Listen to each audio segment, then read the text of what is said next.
Hello, good morning students. आज हम class 10 में यानी बायोलॉजी साइंस में आगे का टॉपिक करते हैं। नया टॉपिक नहीं है। इसके पहले प्रकाश संश्लेषण की क्रियाविधि या परिभाषा यानी प्रकाशीय क्रिया और प्रकाशीय क्रिया दोनों पढ़कर आए हैं। तो उसी के क्रम में प्रकाश संश्लेषण का महत्व यानी importance of photosynthesis process, photosynthesis process का क्या उपयोगिता है या क्या महत्व है। आपकी परीक्षा में कई बार पूछा गया है कि प्रकाश संश्लेषण की उपयोगिता पर टिप्पणी लिखिए या उपयोगिता बताइए। तो सबसे पहले आइए चलिए देखते हैं क्या है प्रकाश संश्लेषण की उपयोगिता। पहली हेडिंग है भोज्य पदार्थों का उत्पादन। भोज्य पदार्थ यानी खाने वाली सामग्री, और उसका उत्पादन कौन करता है? हमारे हरे पेड़ और हरी वनस्पतियां। तो भोजन का निर्माण स्वयं सुपोषी पौधे हैं और वही करते हैं, यानी पौधे अपना भोजन स्वयं निर्मित कर लेते हैं और पौधों के द्वारा बनाए गए भोजन पर प्रत्येक जीवित जीवधारी प्रत्यक्ष या परोक्ष रूप से आश्रित है। तो भोज्य पदार्थों का उत्पादन की अनेक प्रकार के खाद्य पदार्थ जैसे कार्बोहाइड्रेट, प्रोटीन, विटामिन, खनिज लवण, वसाएं आदि का निर्माण पौधे ही करते हैं और पौधे प्रकाश संश्लेषण की क्रिया का आधार है। क्योंकि प्रकाश संश्लेषण की क्रिया पौधों में या हरे पौधों में, वनस्पतियों में संपन्न होती है और पौधे ही प्रकाश संश्लेषण की क्रिया के माध्यम से अनेक प्रकार के खाद्य पदार्थ, कार्बोहाइड्रेट, प्रोटीन, वसाएं, विटामिन, खनिज लवण आदि का निर्माण करते हैं। यही पौधे जो हैं या ये जीवित हरे पौधे समस्त जीवों के लिए आवश्यक भोज्य पदार्थ निर्मित करते हैं और सभी अन्य प्रकार के जीवित जीव पौधों द्वारा बनाए गए भोजन पर ही आश्रित हैं।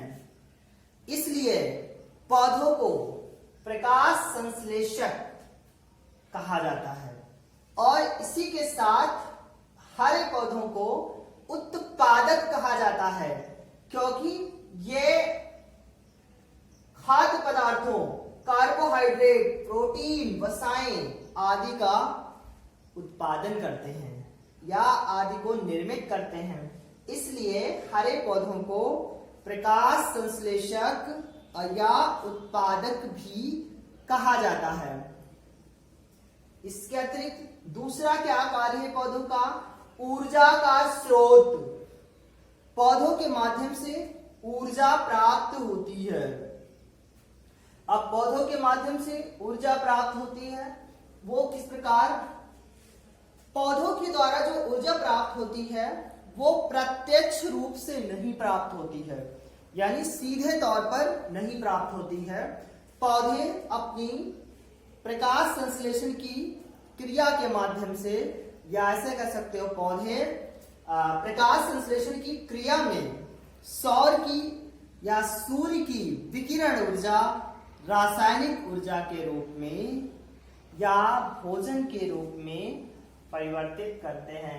यानी सूर्य की ऊर्जा को लेकर के रासायनिक ऊर्जा बनाते हैं और रासायनिक ऊर्जा हमें कहां से प्राप्त होती है? वो हमारे भोजन से प्राप्त होती है और भोजन का निर्माण हमारे पौधे करते हैं, यानी पौधों द्वारा निर्मित भोजन ऊर्जा का स्रोत। पहले पॉइंट में पढ़ के आए हैं कि जो हरे पौधे यानी जो उत्पादक हैं वो विभिन्न प्रकार के भोज्य पदार्थ निर्मित करते हैं और वही भोज्य पदार्थ के माध्यम से अन्य सभी जीवधारी और स्वयं पौधे भी ऊर्जा को प्राप्त करते हैं। यानी पौधे भी अब उस जो ऊर्जा को यानी जो भोज्य पदार्थों को निर्मित करते हैं उनसे वो ऊर्जा प्राप्त करते हैं और अन्य सभी प्रकार के जीवित जीवधारी भी पौधों के ही बनाए गए भोजन से ऊर्जा को प्राप्त करते हैं। यानी जितने सजीव हैं जिनमें पौधे भी सम्मिलित हैं और पौधों के द्वारा निर्मित की गई भोजन या निर्मित किया गया भोजन ही ऊर्जा का स्रोत है। और यही ऊर्जा प्रत्येक सजीव के जीव को यानी जीवधारी को या प्रत्येक सजीव के शरीर को चलाने के लिए अति आवश्यक है। तो इस प्रकार भोजन या भोज्य पदार्थों का उत्पादन पौधे करते हैं और पौधों ऊर्जा का स्रोत भी हैं, पौधों द्वारा ऊर्जा भी प्राप्त होती है। इस प्रकार तीसरा पॉइंट, वायुमंडल का नियंत्रण तथा जैव संतुलन, यानी जो हमारा वायुमंडल है, जो हमारा वातावरण है, उस वातावरण को पौधे नियंत्रित करते हैं तथा उसमें एक जैविक बैलेंस बनाकर रखते हैं, संतुलन बना करके रखते हैं। क्योंकि जितने भी जीवित जीवधारी हैं वो अपनी श्वसन क्रिया के माध्यम से कार्बन डाइऑक्साइड का निष्कासन करते हैं और पौधे प्रकाश संश्लेषण की क्रिया के माध्यम से ऑक्सीजन का निष्कासन करते हैं। यानी पौधे प्रकाश संश्लेषण की क्रिया में कार्बन डाइऑक्साइड को ग्रहण करते हैं और ऑक्सीजन गैस को निष्कासित करते हैं। तो जो जीवित जीवधारी हैं वो यानी दोनों प्रकार से ही, यानी ऑक्सीजन गैस को ग्रहण करके कार्बन डाइऑक्साइड का निष्कासन करके वातावरण को असंतुलित करते हैं। परंतु पौधे जो हैं वो प्रकाश संश्लेषण की क्रिया द्वारा वायु ऑक्सीजन का निष्कासन करके और कार्बन डाइऑक्साइड का ग्रहण करके वातावरण को शुद्ध बनाते हैं, वातावरण को नियंत्रित करते हैं। इस प्रकार से जो हमारा वातावरण है वो शुद्ध बनता है और वातावरण में शुद्ध वायु बहती है। वही लिखा गया है, प्रकाश संश्लेषण द्वारा वायु का निष्कासन तथा CO2 के अनुपात में संतुलन, यानी वातावरण में पौधे CO2 यानी कार्बन डाइऑक्साइड की मात्रा को बढ़ने नहीं देते हैं, क्योंकि प्रकाश संश्लेषण की क्रिया में कार्बन डाइऑक्साइड का अंतर ग्रहण कर लेते हैं पौधे और O2 यानी वायु को निष्कासित करते हैं। इस प्रकार वातावरण में एक नियंत्रण यानी संतुलन बना रहता है और सभी जो जीवधारी हैं वो श्वसन में ऑक्सीजन का प्रयोग करते हैं और ऑक्सीजन का जब प्रयोग कर लेते हैं तो वातावरण में ऑक्सीजन की कमी और कार्बन डाइऑक्साइड की अधिकता हो जाती है, क्योंकि श्वसन क्रिया द्वारा कार्बन डाइऑक्साइड निष्कासित करते हैं। तो इस प्रकार यानी दोनों ही प्रकार से वायुमंडल में क्या है कि अनुपात का असंतुलन हो जाता है, यानी गैसों में अनुपात का असंतुलन हो जाता है। तो इस प्रकार से प्रकाश संश्लेषण की क्रिया द्वारा पौधे बढ़ी हुई कार्बन डाइऑक्साइड और कम हुई ऑक्सीजन दोनों को संतुलित करते हैं और अनुपात को बराबर करते हैं, जिससे जैव संतुलन बना रहता है।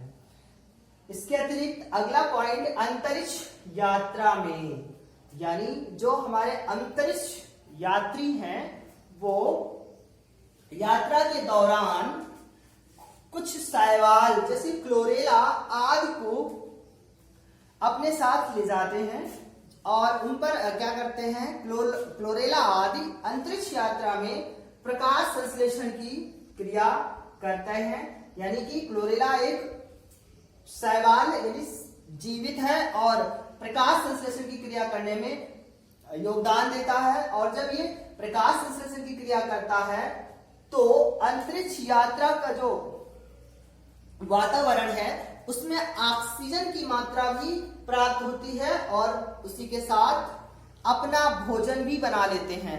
यानी ये क्लोरेला भोजन का भी निर्माण करते हैं, जिससे अंतरिक्ष यात्री को ऑक्सीजन और भोजन दोनों की प्राप्ति हो जाती है। यानी अंतरिक्ष यात्रा में ऑक्सीजन तथा भोजन दोनों की उपलब्धि के लिए क्या करते हैं, प्रकाश संश्लेषण की क्रिया कराने के प्रयास किए गए हैं और उसमें क्लोरेला शैवाल का प्रयोग किया जाता है। शैवाल का नाम याद रखना, क्लोरेला।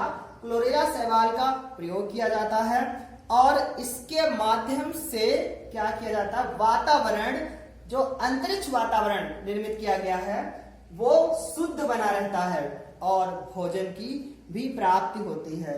तो इस प्रकार यानी जो प्रकाश संश्लेषण है, यानी ये प्रकाश संश्लेषण का जो महत्व है कह सकते हैं, यानी उपयुक्त आधार पर प्रकाश संश्लेषण पृथ्वी पर जीवन को चलाए रखने के लिए अति महत्वपूर्ण है। यानी पृथ्वी पर जीवन को चलाए रखने के लिए या जीवित जीवधारी को जीवित रखने के लिए अति महत्वपूर्ण है, क्योंकि ये चारों पॉइंट हैं वो एक जीवित जीवधारी को सुचारू रूप से जीवन चलाने के लिए अति आवश्यक हैं। तो प्रकाश संश्लेषण का महत्व इस प्रकार समाप्त हुआ।